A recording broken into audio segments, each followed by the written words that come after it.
We're going to be in Genesis chapter 19 this morning.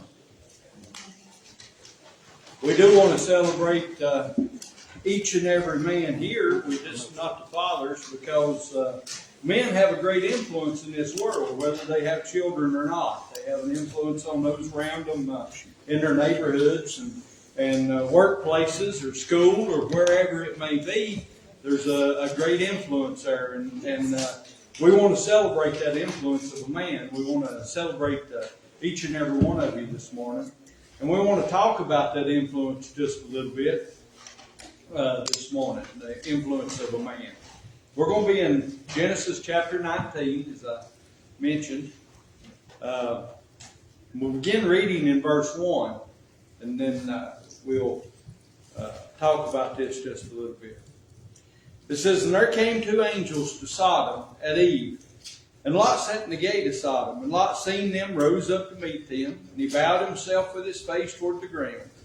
And he said, Behold now, my lords, turn in, I pray you, into your servant's house, and tarry all night, and wash your feet, and you shall rise up early and go on your ways. And they said, Nay, but we will abide in the streets all night. And he pressed upon them greatly, and they turned in unto him, and entered into his house. And he made them a feast, and did bake unleavened bread, and they did eat. But before they lay down, the men of the city, even the men of Sodom, compassed the house round, both old and young, all the people from every quarter. And they called unto Lot, and said unto him, Where are the men which came into thee this night? Bring them out unto us, that we may know them. And Lot went out at the door in the eve, and shut the door after him. And he said, I pray you, brethren, do not so wickedly. Behold, now I have two daughters, which have not known men. Let me, I pray you, bring them out unto you. And do ye to them as is good in your eyes. Only unto these men do nothing, for therefore they came they under the shadow of my roof. And they said, Stand back. And they said again, This one fellow came in to surgeon, and he will needs be a judge now. Will we deal worse with thee than with them? And they pressed sore upon the man, even Lot, and came near to break the door. But the men put forth their hand, and pulled Lot into the house to them, and shut the door. And they smote the men that were there, that were at the door of the house with blindness, both small and great, so that they wearied themselves to find the door. And the men said unto Lot, Hast thou here any besides, son-in-law, and thy sons, and thy daughters, and whatsoever thou hast in the city, bring them out of this place. For we will destroy this place, because the cry of them is waxing great before the face of the Lord. And the Lord has sent us to destroy it. And Lot went out and spake unto his sons-in-law, which married his daughters, and said, Up, get you out of this place, for the Lord will destroy this city. But he seemed as one that mocked unto his sons-in-law.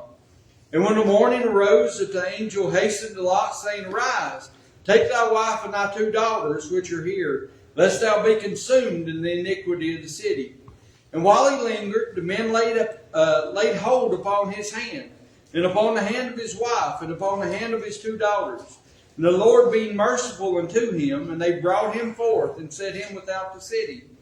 And it came to pass, when they had brought him forth abroad, that he said, Escape for thy life. Look not behind thee, neither stay thou in the plain. Escape to the mountain, lest thou be consumed. I'm going to stop there. There's another message as we go on through. But I want to look at these verses for a little bit this morning and think about those. The first thing I want to think about is Lot's life. You know, Lot was with Abraham. Abraham was a godly influence on Lot. And we believe that Lot was a man of God when he was with Abraham. The commentators thought that at one point in time that he was exactly where he should be. And we know they come to the point to where, because of the greatness of their flocks, that they had to separate. And Abraham gave him the option. He said, Lot, he said, you go to the left, I'll go to the right. You go to the right, I'll go to the left. He gave him an option, which way you want to go. And as Lot looked out over the plain, the Bible tells us, and I'm not going to go read all of it, but the Bible tells us that he looked out over the plain there. He saw that to the direction that he wanted to go, it looked fertile. It looked green. It looked like a place where he desired. The commentators believe that he knew down on this plain that there was wickedness. No, he knew that Sodom and Gomorrah was a city on this plain. It wasn't like he just kind of walked into it blind, but the things there that he saw really pleased him. They really appeased his eye. They really made it something that he felt like he should desire in a direction that he wanted to go. And therefore, he went down into that plain. You know, it's not always greener on the other side of the fence, is it? We hear that a lot of times. It's always greener on the other side of the fence. And I don't know why it is that we all feel that way, and I even think animals feel that way some. I've seen my cows reach as far as they could reach through the fence to eat dead grass when they were standing belly deep in green grass. Why? Why do they do that? Why do we do that? Why do we reach as far as we can through the fence to get that old brown stuff when we're standing belly deep in the good stuff that God's given us? But it always seems to be greener on the other side of the fence, don't it? I feel like that may have been Lot's idea whenever he looked out over there. You know, I don't know that he felt like he was doing Abraham a disjustice or anything like that. He just looked out over the plain and he knew it looked like it would be a place where he could prosper. It looked like a place where his sheep would flourish and his flocks would grow and he would have all the benefits of those things. And it's the same mindset with us a lot of times as we do those things, as we look through that. But as we look through that fence, we need to realize that it's not worth the loss just to become fat and sassy, is it? That's kind of Lot's idea here. He was going to become fat and sassy. His sheep would grow. His sheep would be worth more. He'd have more of them. You know, he was going to become fat and sassy. But it's not always worth going into that through that fence to find that. Normally, what we think will not be what actually is there, will it? It'll be something different. You know, and that's the way sin is. It don't normally show us everything that's there. It just throws the attractive before us. It tells us these are the good things. These are the great things. These are the things that we can have if we'll just go this direction. That's exactly what Satan did with Adam and Eve. He said, this is what can be yours if you'll just disobey. And a lot of times that's exactly what's shown us. We know what's on the other side of that fence is not something we need, but yet it looks so good, and we just have to reach through. But as we begin to look and to think about this, I want to think about the influence of a man. The influence of a man.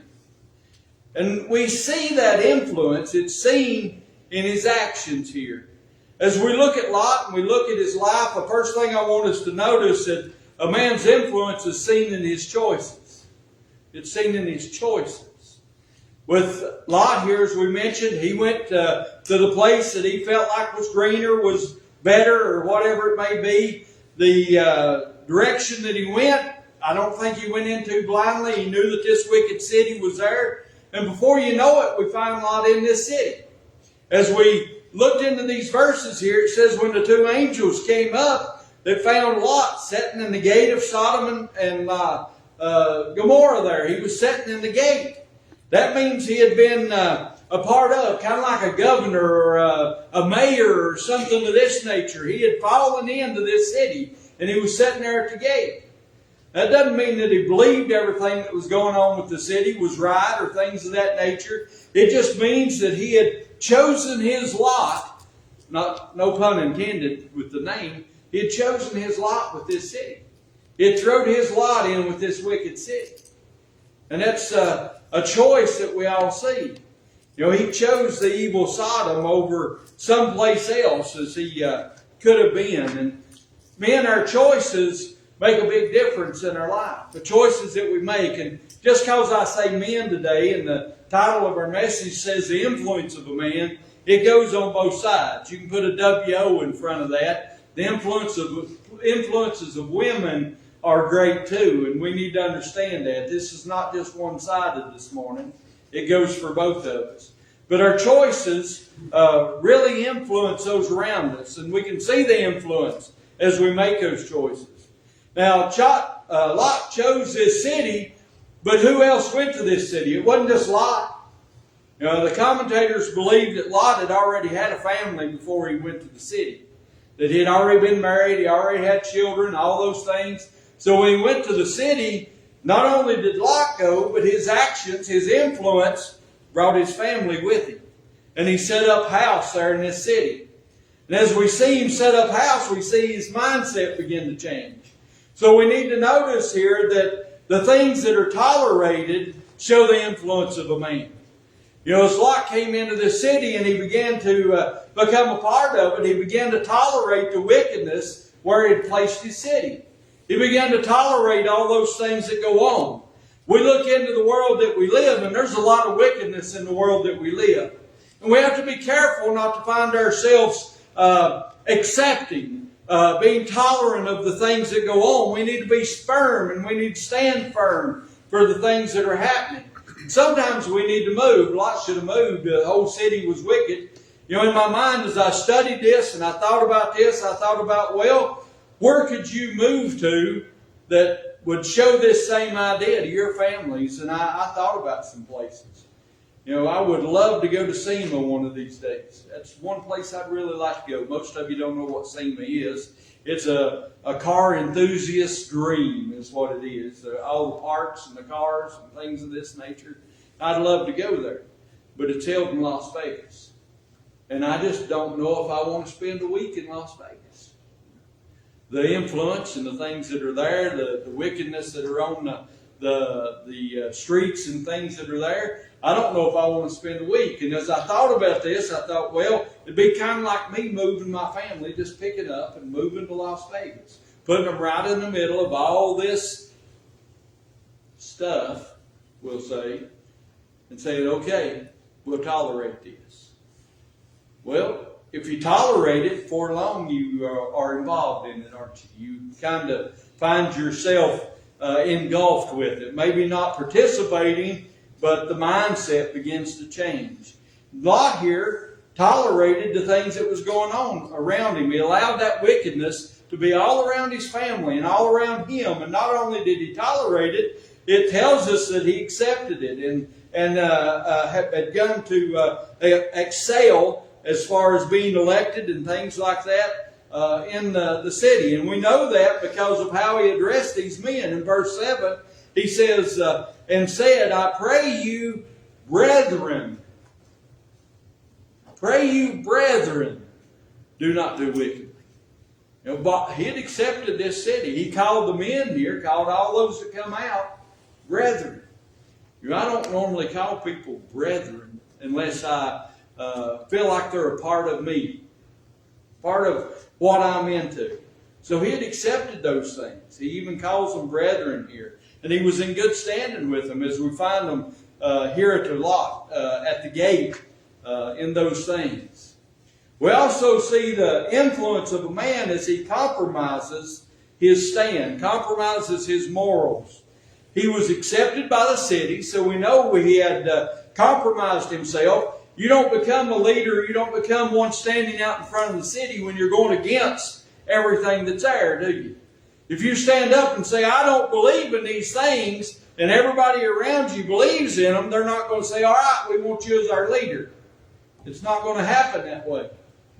So he compromised his influence, his stand, his morals, and been accepted by the city. We notice here that he compromised his family because as he stood there before those men, he says, I have 2 daughters. Let me bring them out to you. He compromised his family with his choices and the things that he done. He compromised his morals. He compromised his family. And he compromised his son-in-laws as they were destroyed. He had some son-in-laws and daughters that were married. They were destroyed in Sodom and Gomorrah. You know, as we look at these things and we think about this, 1 Corinthians 15:33 says, be not deceived. Evil communications corrupt good manners. You know, a lot of times we feel like maybe we can get by. We feel like we can be involved in. But the truth is, we can't. It corrupts us. A little corrupts us. It makes it hard not to when we have that influence around us. I've done it before. I don't have the things, and I actually just thought of it now. But I've before took a like 7-Up up here, and I've had a glass full of 7-Up, and just put a little bit of Coke in it, and you have a crystal clear liquid. And then when I put a little bit of Coke in it, what happens? It begins to turn dark. It begins to turn brown.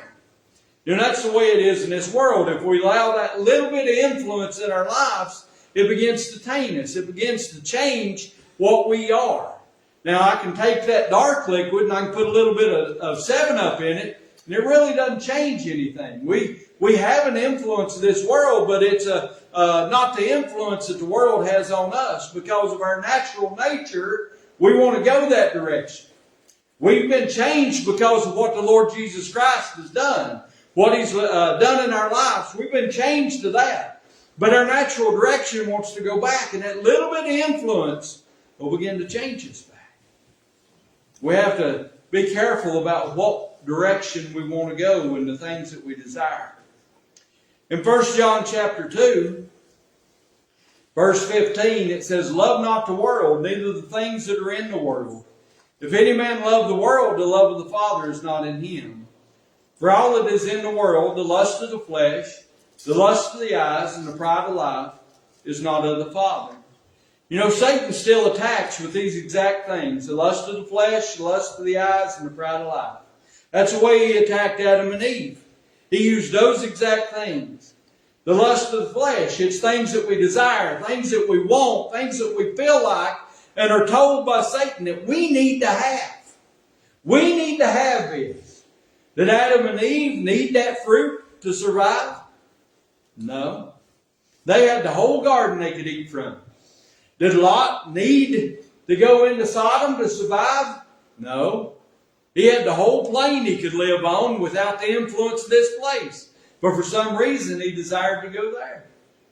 We don't necessarily need those things, but this world will tell us we need those things. It'll tell us we need these things to be a part of, or to be happy, or to be accepted, or whatever it may be in this world.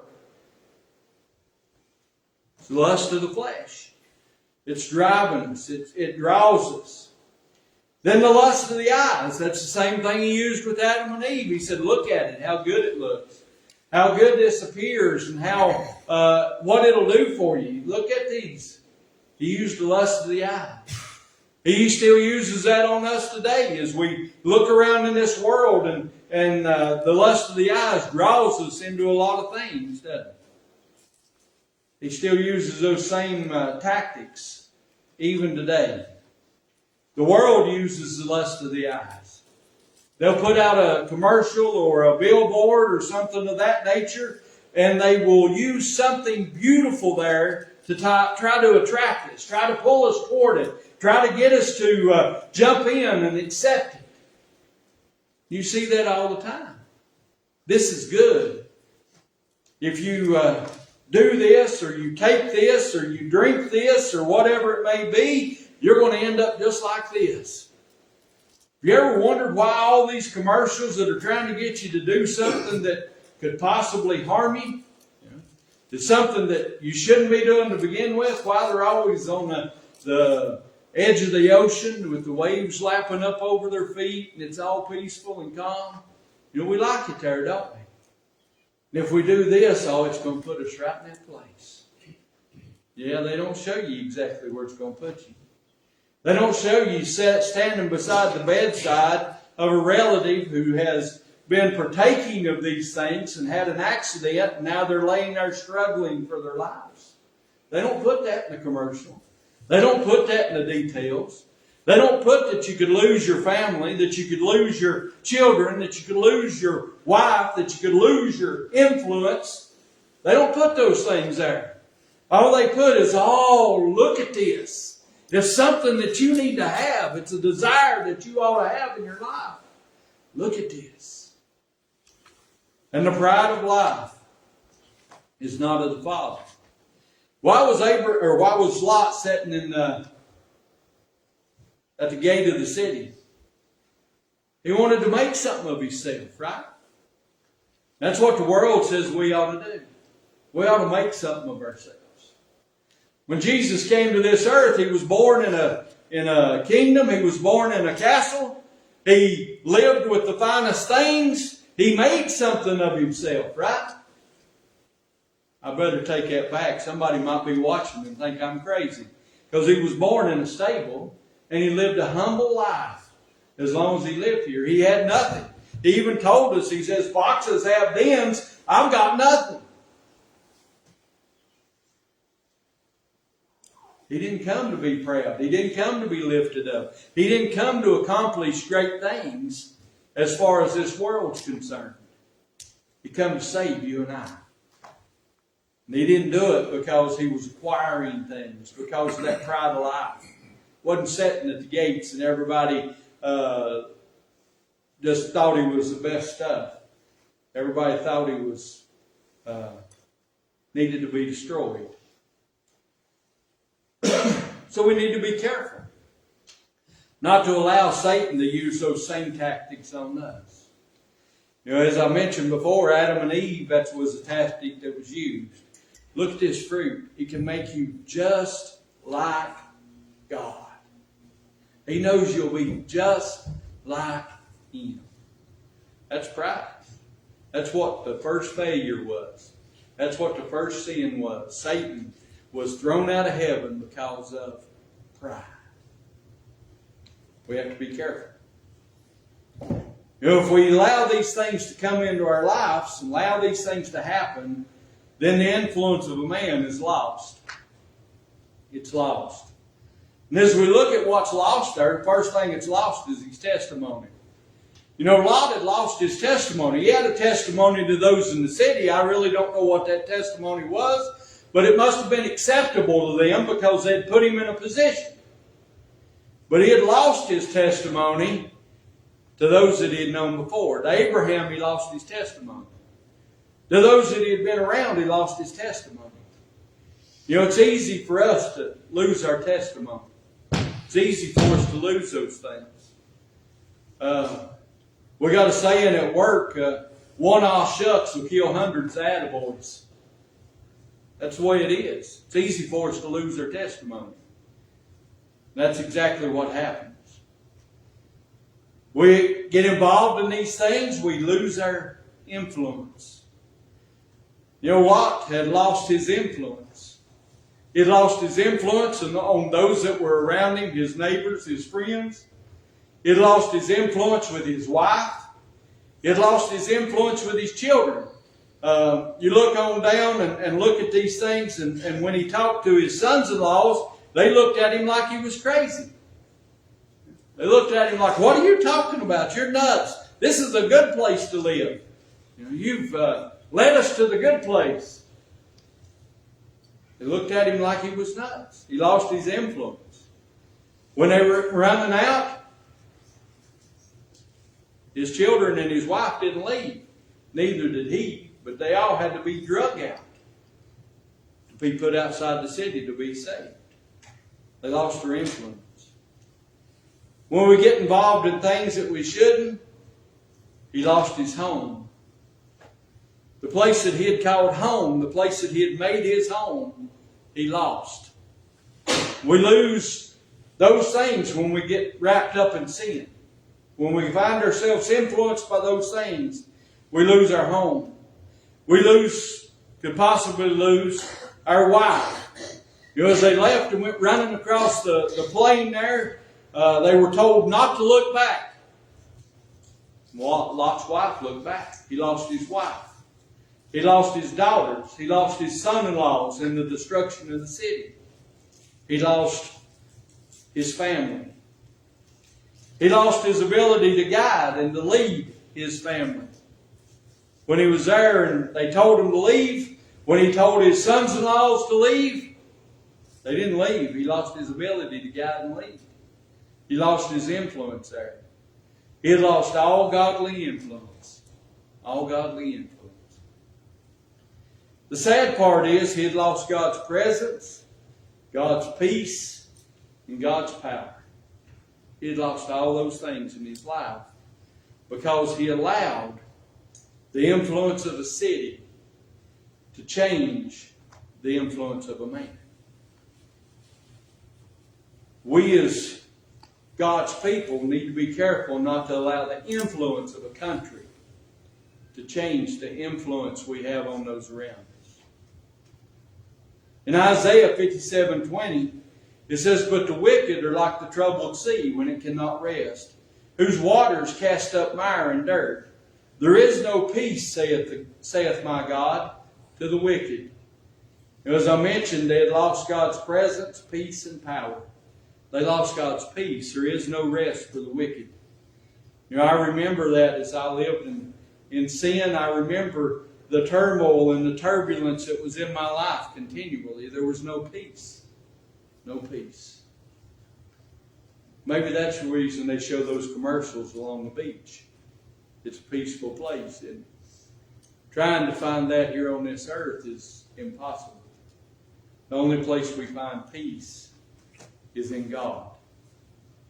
So as we think about Lot today, I want us to think about the influence we have on this world. Whether you believe it or not, you have a lot of influence.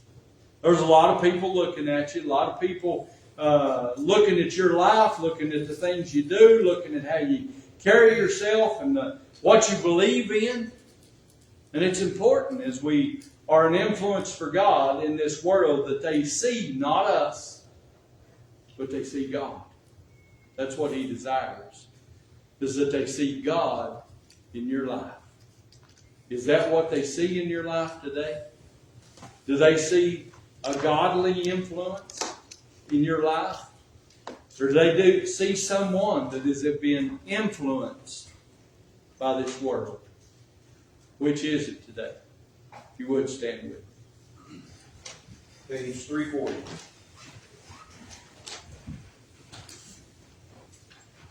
Turn your eyes upon Jesus.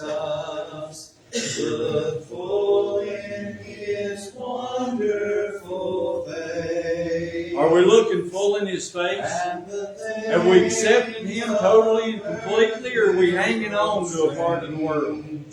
Allowing part of that influence to taint our pureness, to change us. Are we allowing those things to happen? Are we being the influencer, or are we being influenced in this world? I hope we're being the influencer. And it's the influence of God that everybody sees. I'm thankful that God allowed me to change my direction. I was living in a city pretty much like that at one point in my life. I wasn't actually living in Sodom and Gomorrah, but I was immoral just like that city. God allowed that influence to change. No, He didn't allow that influence to change. I need to correct that. He changed that influence when I came to know Him. And I'm thankful for that today. I'm thankful for what God's done in my life. I praise His name. Has anybody got a testimony or anything you'd like to say this morning?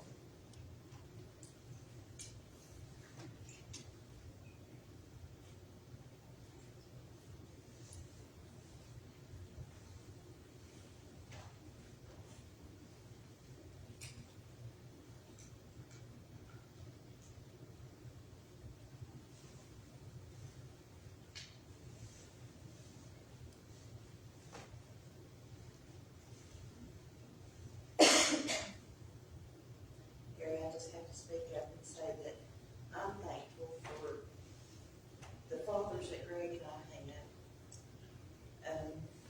Remarkable men. And the influence that they had in our lives. And the continuance of that influence through Greg in our boys' lives. It's remarkable to see, and it's so uplifting. I just praise God for that. Amen. Anyone else?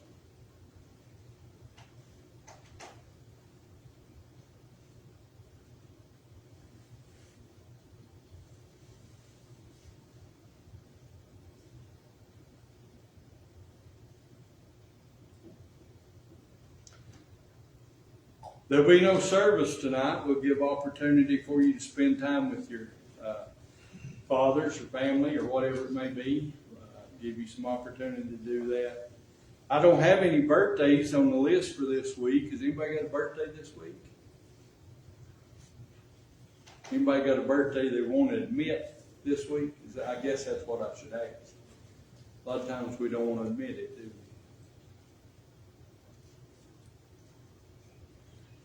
I don't know why it is. As we get older, we don't want to admit our birthdays.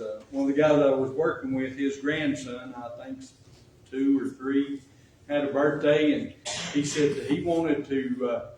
They put money in a little bank. That's what we used to